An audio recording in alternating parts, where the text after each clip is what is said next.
Hello, private practice owners. This is Lisa Wozniak with Woz Marketing, here for another episode of Private Practice Owners of the Month. And this month, we are featuring Amanda Patterson.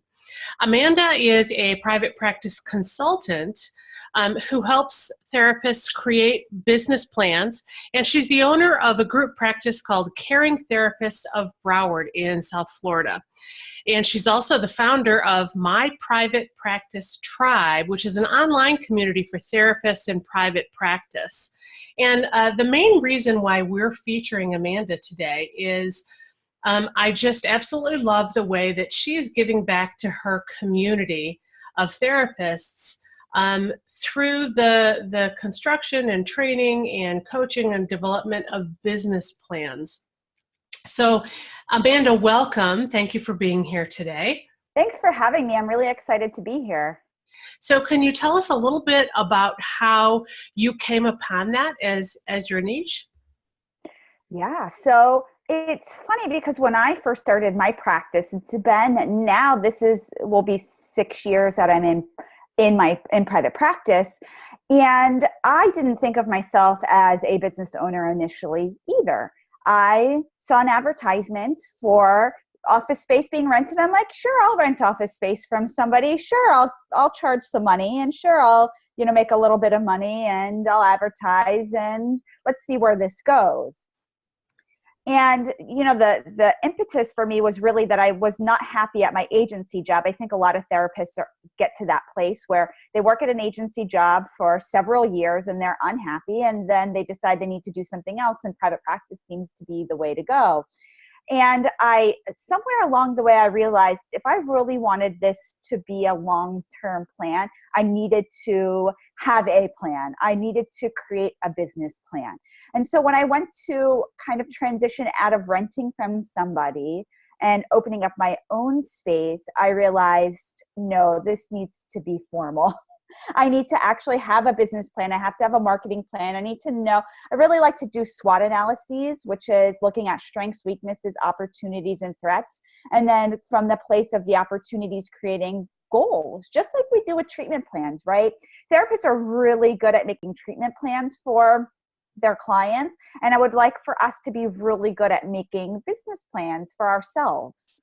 What does a practitioner get out of creating a business plan? Why is it so important that they have one when they're growing their business? I think one of the most important things that needs to happen is research. A lot of the times we talk about niching, and I believe in niching, and I think that it's important. I think it's good to do, but I also think you need to do the research around it.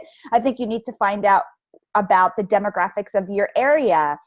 Do most of the people in your area have insurance, or is it a more affluent area? Is it an area that has a specific type of industry? Is it an area that has maybe a specific cluster of symptoms? I mean, if you're near a military base, there might be a higher incidence of PTSD, for instance. And so I think it's important to really do that research and looking at what's going on in my area. What are the opportunities in the area that I'm in? What are the strengths that I have as a clinician? What are the trainings that I could do? What are the things that I have to offer?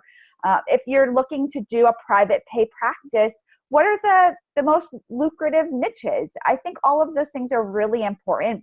What I see a lot of people do, and I'm guilty of it too, is just putting up a Psychology Today profile and thinking that clients are going to come. And you will get some clients that way for sure, but you're not going to build up a brand. You're not going to build up a business. You're not going to really build as much as maybe you would want to by just having a Psychology Today profile and handing out some business cards. And so I think by having a business plan, it makes you do the research. And then so I'm curious, how has this been embraced in your community of practitioners? So I've actually done some business planning workshops that I've had like really great attendance in South Florida. And I've kind of put that on the back burner over this year. As we were talking, I'm getting married, and so some of my focus has shifted a little bit, but I've done workshops. And then I have which I'm going to provide to your community, a free download for a 5-minute business plan. I think that you can do a business plan in all different kinds of ways. I think by doing I like to call it the 5-minute business plan, which is really like, don't overthink the business plan, get something down on paper. And then if you need to do more research and you need to really think about numbers, those kinds of things, then do that later. But having just something initially to, get out, I think is really important. A lot of people have downloaded that. I've gotten a lot of really good feedback about that it helps put people on a path. Because I think the other thing, people hear business plan and they're like, what am I supposed to include in this? And so you can do a business plan yourself. A lot of, especially more metropolitan areas, have SCORE, which is like through the Small Business Administration. Well, they'll sit down with you and do a free business plan with you. Or if you're in South Florida, I would love to do maybe after April another round of business planning workshops for people where we actually sit down and create a business plan. Because I've really seen a lot of good results from people who have created that business plan and have moved forward with their ideas, whether it's hosting workshops, whether it's expanding to a group practice, or maybe just honing down on their niche. Yeah, that's an excellent point. What are some of the differences that you're seeing in individual private practices from the people that you've worked with? What are the differences that you're seeing for them? So I'm seeing a lot of people are realizing that they need to focus on marketing. That's kind of a big conclusion a lot of people come down to when they do business plans, is that it's important for them to also focus on the marketing and make their marketing more cohesive around either their niche or their brand. I think there's a difference between obviously a niche, which is like what you do very specifically and who you serve, and a brand, it's like who you are as a clinician. And so I think a lot of people have been able to clarify between those two things, what is their niche and what is their brand. And since we do a lot of social media, people have been very active on social media and identifying whether they're going to use Instagram, Twitter, Pinterest, LinkedIn, or Facebook as their main, like a main revenue generator a funnel for their clients to find them.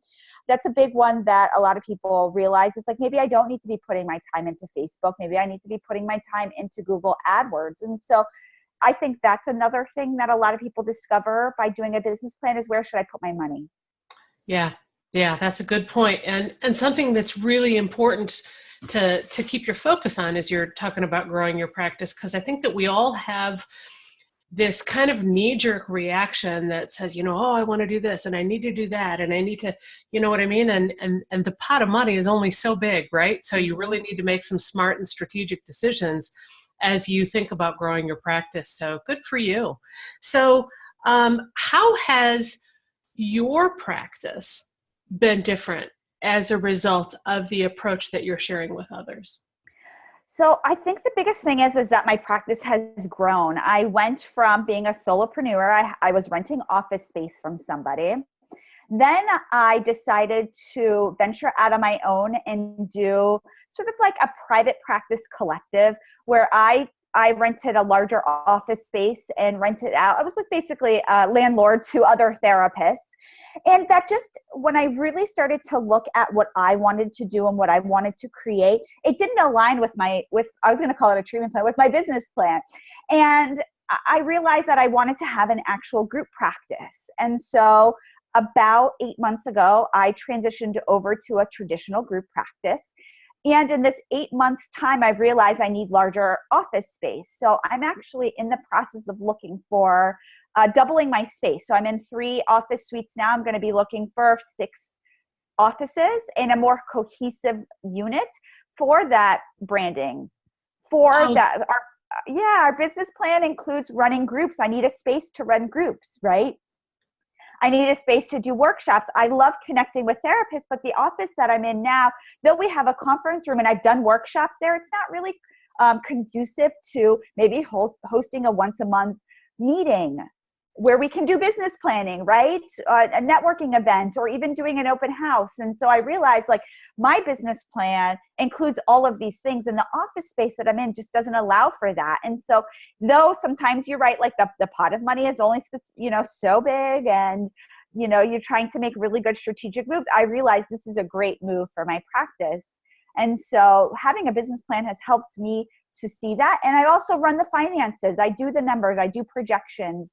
I do, like, if I have this much office space, what's the cost? What's the income potential? What are the things that need to be done in order to have that income coming in? And then I kind of work backwards. Okay, if I need this income coming in, what marketing do I need to do? What kind of branding needs to get done? What kind of events do we need to host? What kind of services do we need to offer? And so kind of work it forward and backwards with the business plan. And so that's how I use it for myself, and I encourage other people to use it as well. You know, you bring up a really good point that I wanted to expand on a little bit. There are a number of folks out there that, at least I hear this all the time. I don't know if you do as well, but hear people say, oh my God, I've got a practice to run. I have clients that I have to see. I don't have time to do the marketing, and, you know, and I don't want to, and who has time for that? And so my question to you is, what advice would you give to a practitioner who is so busy growing their own practice, they don't think that they have the time to focus on a business plan or a marketing plan? So I would say a couple of things. One is that if you're in the growing phase or in the scaling phase, that you'll definitely need help. I certainly don't do this on my own. I have an office manager. I have somebody who answers the phone. I have a social media manager and 2 interns. And that it definitely helps. So I have somebody that does a lot of the marketing stuff that we produce from both my office and the consulting side of things. I obviously set the framework, and I've trained her, and we work in tandem, but I have somebody who does that.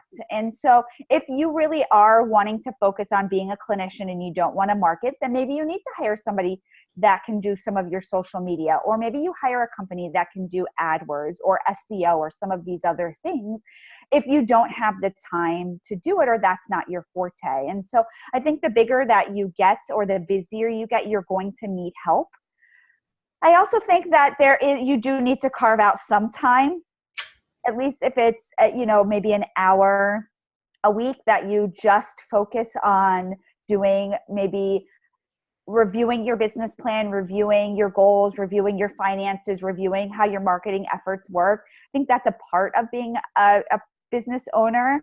See, if we just wanted to be clinicians, we could just go work for somebody and make money. If you want to have a practice and have the fruits of those labors, then you probably are going to have to take some time.